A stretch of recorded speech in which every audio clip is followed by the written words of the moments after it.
ಸಾರಿ ticket ಸಿಗೋದು ಬಹುತೇಕ doubt ಅನ್ನುವಂತಹ ಚರ್ಚೆ ಜಾರಿಯಲ್ಲಿರುವಾಗಲೇ ಪ್ರತಾಪ್ ಸಿಂಹ ಅವರು ಫೇಸ್ಬುಕ್ ಲೈವ್ ಬಂದು ಅನೇಕ ವಿಚಾರಗಳನ್ನು ಪ್ರಸ್ತಾಪ ಮಾಡಿದ್ದಾರೆ. ಭಾವುಕರು ಕೂಡ ಆಗಿದ್ದಾರೆ.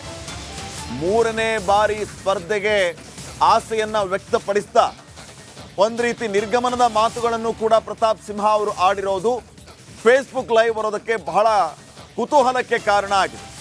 ಹಲವು ವಿಚಾರಗಳನ್ನು ಪ್ರತಾಪ್ ಸಿಂಹ ಅವರು ಪ್ರಸ್ತಾಪ ಮಾಡಿದ್ದಾರೆ. ಮೂರನೇ ಬಾರಿ ಸ್ಪರ್ಧೆಯ ಬಗ್ಗೆ ಪ್ರತಾಪ್ ಸಿಂಹ ಅವರು ಮಾತಾಡಿದ್ದಾರೆ. ವದಂತಿಗಳ ಬಗ್ಗೆ ಅನೇಕ ವಿಚಾರಗಳನ್ನು ಇಟ್ಟು ಪ್ರಸ್ತಾಪ ಮಾಡಿದ್ದಾರೆ. ಇದೇ ಸಂದರ್ಭದಲ್ಲಿ ಮಾತಿನ ಮಧ್ಯೆ ಮೈಸೂರು ಸಂಸದ ಪ್ರತಾಪ್ ಸಿಂಹ ಭಾವುಕರಾಗಿದ್ದಾರೆ.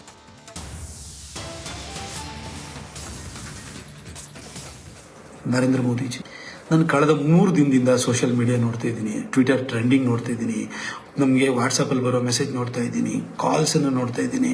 ಅದೇ ರೀತಿಯಲ್ಲಿ ನೀವು ಪೋಸ್ಟ್ಗಳನ್ನೆಲ್ಲ ಹಾಕೊಳ್ತಿದ್ರಲ್ಲ ಫೇಸ್ಬುಕ್ಕಲ್ಲಿ, ಎಲ್ಲ ಇನ್ಸ್ಟಾ ಪೋಸ್ಟ್ಗಳೆಲ್ಲ ನೋಡ್ತಾ ಇದ್ದೀನಿ. ನಿಜ ಹೇಳ್ತೀನಿ, I am thankful to my god Narendra Modiji. ನನಗೆ ಇವತ್ತು ಇಷ್ಟು ಅವಕಾಶನ ಅವ್ರ ಹೆಸರಿನಲ್ಲಿ ಗೆದ್ಕೊಂಡ್ಬಂದಿದ್ದೀನಿ. ನನ್ನ ಇಷ್ಟ ದೇವತೆ ಚಾಮುಂಡೇಶ್ವರಿ, ಕಾವೇರಿ ತಾಯಿ, ನನ್ನ ಏನೋ ಮನೆ ದೇವರು ಬೇರೆ, ಹೀಗೆ ನನ್ನ ಇಷ್ಟ ದೇವರು ಅವ್ರಿಗೆ ಯಾವಾಗಲೂ ನನ್ನ ಪ್ರತಿನಿತ್ಯನೂ ಕೂಡ ನಾನು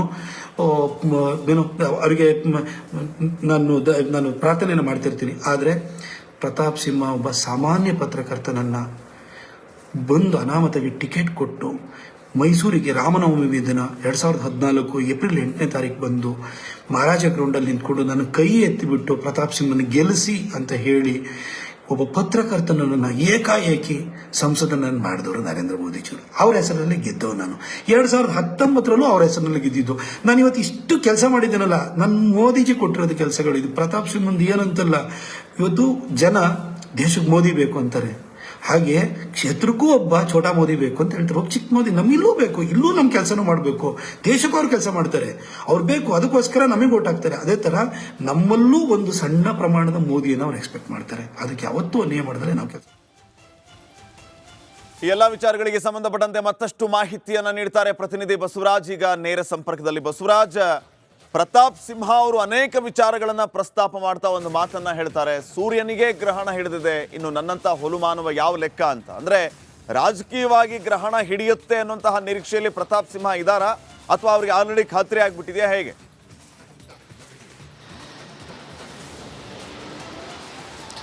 ಶ್ರೀಪಾದ್, ಸದ್ಯದ ಮಟ್ಟಿಗೆ ಬಿಜೆಪಿಯಲ್ಲಿ ಬೆಳವಣಿಗೆಗಳನ್ನು ನೋಡಿದರೆ ಅವರು ಕೂಡ ಪ್ರಭಾವಿ ಸಂಸದರು, ಹೈಕಮಾಂಡ್ ಮಟ್ಟದಲ್ಲಿ ಸಾಕಷ್ಟು ಪ್ರಭಾವ ಇರ್ತಕ್ಕಂಥವ್ರು, ಅವರೇ ಈ ಮಾತನ್ನು ಹೇಳ್ತಾರೆ ಅನ್ನುವಂತಾಗ ಎಲ್ಲೋ ಒಂದು ಕಡೆ ಅವರಿಗೆ ಈ ಬಾರಿ ಟಿಕೆಟ್ ಮಿಸ್ ಆಗಬಹುದು ಅನ್ನುವಂಥ ಸೂಚನೆಗಳು ಸಿಕ್ಕ ಹಾಗೆ ಕಾಣಿಸ್ತಾ ಇದೆ. ಯಾಕಂದರೆ ಈ 10 ವರ್ಷ ನನಗೆ ಅವಕಾಶ ಮಾಡಿಕೊಟ್ಟಿದ್ರಿ, ಚೆನ್ನಾಗಿ ಕೆಲಸ ಮಾಡಿದ್ದೇನೆ, ಮುಂದೆ 5 ವರ್ಷ ಸಿಗುವ ಭರವಸೆ ಇದೆ, ಆದರೂ ಕೂಡ ನನಗೆ ಇಷ್ಟು ವರ್ಷ ಬೆಂಬಲ ಕೊಟ್ಟಂಥವ್ರಿಗೆ ನಾನು ಧನ್ಯವಾದವನ್ನು ಹೇಳ್ತೇನೆ ಅನ್ನುವಂಥ ಮಾತನ್ನು ನಿನ್ನೆ ಫೇಸ್ಬುಕ್ ಲೈವಲ್ಲಿ ಹೇಳಿದ್ದೆ ನೋಡಿದ್ರೆ ಕೊನೆ ಕ್ಷಣದವರೆಗೂ ಕೂಡ ಅವರಿಗೆ ಟಿಕೆಟ್ ಕೈ ತಪ್ಪಬಹುದು ಅನ್ನುವಂಥ ಭೀತಿಗಳು ಈಗಲೂ ಅವರಿಗೆ ಕಾಡ್ತಾ ಇದೆ ಅನ್ನುವಂಥ ಒಂದಷ್ಟು ಲೆಕ್ಕಾಚಾರಗಳು. ಹಾಗಾಗಿ ನಿನ್ನೆ ಏಕಾಏಕಿ ಫೇಸ್ಬುಕ್ ಲೈವ್ ಬರುವ ಮೂಲಕ ಇಷ್ಟು ವರ್ಷದ ತಮ್ಮ ಸಾಧನೆಗಳು, ಜೊತೆಗೆ ಯಾರೆಲ್ಲ ಬೆಂಬಲಿಸಿದ್ರು ಮತ್ತು ಯಾರೆಲ್ಲ ಅವರನ್ನು ಈಗ ಕಾಲೆಳೆಯುವಂಥ ಕೆಲಸವನ್ನು ಮಾಡ್ತಾ ಇದ್ದಾರೆ, ಟಿಕೆಟ್ ತಪ್ಪಿಸುವಂಥ ಕೆಲಸವನ್ನು ಮಾಡ್ತಾರೆ, ಆ ಎಲ್ಲವನ್ನು ಆತಂಕ ದುಃಖವನ್ನು ನಿನ್ನೆ ಫೇಸ್ಬುಕ್ ಲೈವ್ ಮೂಲಕ ತೊಡ್ಕೊಂಡಿದ್ದಾರೆ. ಸದ್ಯ ಬಿಜೆಪಿಯಲ್ಲಿ ಹಲವು ಕ್ಷೇತ್ರಗಳ ಟಿಕೆಟ್ ಬಗ್ಗೆ ಸಾಕಷ್ಟು ಗೊಂದಲಗಳಿದ್ದಾವೆ. ಅದೇ ನಿಟ್ಟಿನಲ್ಲಿ ಮೈಸೂರು ಕ್ಷೇತ್ರ ಕೂಡ ಸಾಕಷ್ಟು ಗೊಂದಲ ಗೋಜುಗಳಿಗೆ ಏರ್ಪಟ್ಟಿದೆ. ಹಾಗಾಗಿ 10 ವರ್ಷಗಳಲ್ಲಿ ಅತ್ಯಂತ ಕ್ರಿಯಾಶೀಲವಾದಂಥ ಎಂಪಿಗೆ ಈ ತರಹದಾದಂಥ ಒಂದು ಪರಿಸ್ಥಿತಿ ಬರುತ್ತೆ, ಅಥವಾ ಈ ಥರದ ಟಿಕೆಟ್ ತಪ್ಪಿಸುವಂಥ ಹುನ್ನಾರಗಳು ಅಥವಾ ಪ್ರಯತ್ನಗಳು ನಡೀತಾ ಇದೆ ಅಂದಾಗ ಸಹಜವಾಗಿ ಒಂದಷ್ಟು ಆಕ್ರೋಶಗಳು ಎದ್ದೇಳ್ತವೆ. ಆ ನಿಟ್ಟಿನಲ್ಲಿ ನಿನ್ನೆ ಪ್ರತಾಪ್ ಸಿಂಹ ಅವರು ಆಕ್ರೋಶವನ್ನು ಹೊರಹಾಕಿದ್ದಾರೆ. ಒಟ್ಟಾರೆಯಾಗಿ ನಿನ್ನೆ ಸ್ಕ್ರೀನಿಂಗ್ ಕಮಿಟಿಯ ಸಭೆಯನ್ನು ಕೂಡ ದೆಹಲಿಯಲ್ಲಿ ನಡೆದಿದೆ. ಅಲ್ಲಿ 15ರಿಂದ 20 ಕ್ಷೇತ್ರಗಳು ಫೈನಲ್ ಆಗಬಹುದು ಬಿಜೆಪಿಯಿಂದ ಅನ್ನುವಂಥ ಲೆಕ್ಕಾಚಾರಗಳಿದ್ದಾವೆ. ಯಾವಾಗ ಫೈನಲ್ ಆಗಿ ಅನೌನ್ಸ್ ಆಗುತ್ತೆ ಅನ್ನೋದನ್ನ ಕಾದು ನೋಡಬೇಕಾಗುತ್ತೆ. ಅದರಲ್ಲೂ ಒಂದಷ್ಟು ಹಾಲಿ ಎಂಪಿಗಳಿಗೆ ಯಾರಿಗೆ ಟಿಕೆಟ್ ಕೈ ತಪ್ಪುತ್ತೆ, ಅದರಲ್ಲೂ ಹೆಚ್ಚಿನ ಅನುದಾನವನ್ನು ಬಳಸಿಕೊಂಡು ಹೆಚ್ಚು ಅಭಿವೃದ್ಧಿ ಮಾಡಿದಂಥ ಸಂಸದ ಪ್ರತಾಪ್ ಸಿಂಹ ಅವರ ಟಿಕೆಟ್ ಕೈ ತಪ್ಪುತ್ತಾ ಅನ್ನುವಂಥ ಪ್ರಶ್ನೆಗಳು ಕೂಡ ಬಹಳ ಕಾಡ್ತಾ ಇದ್ದಾವೆ. ಆ ನಿಟ್ಟಿನಲ್ಲಿ ಕಾದು ನೋಡಬೇಕಾಗುತ್ತೆ. ಇಂತಹ ಬೆಳವಣಿಗೆಗಳು ಬಿಜೆಪಿಯಲ್ಲಿ ನಡೆದಾಗ ಕೂಡ ಅದರಲ್ಲೂ ಮೋದಿ ಅವರ ಒಂದಷ್ಟು ಹೊಗಳಿಕೆಗಳು, ಅವ್ರ ಹಿಂದೆ ಮೈಸೂರಿಗೆ ಬಂದಾಗ ಪ್ರತಾಪ್ ಸಿಂಹ ಅವ್ರನ್ನ ಸಾಕಷ್ಟು ಹೊಗಳಿದ್ರು, ಅಂತಹ ಸಂಸದರಿಗೂ ಕೂಡ ಆತಂಕಗಳು ಈಗ ಎದುರಾಗಿದ್ದಾವೆ ಅನ್ನೋಂದಾಗ ಬಿಜೆಪಿಯಲ್ಲಿ ಹಲವು ಪ್ರಯತ್ನಗಳು ನಡೀತಾ ಇದ್ದಾವೆ, ಹಲವು ಎಕ್ಸ್ಪೆರಿಮೆಂಟ್ಗಳು ನಡೀತಾ ಇದೆ. ಹಾಗಾಗಿ ಈ ನಿಟ್ಟಿನಲ್ಲಿ ಯಾವ ರೀತಿಯಾದಂಥ ವಿಧಾನಸಭೆಯಲ್ಲಿ ಕೂಡ ಇದೇ ಮಾದರಿಯಲ್ಲಿ ನಡೆದಿತ್ತು, ಅದೊಂದಷ್ಟು ದುಷ್ಪರಿಣಾಮ ರಾಜ್ಯ ಬಿಜೆಪಿ ಮೇಲೆ ಆಗಿತ್ತು.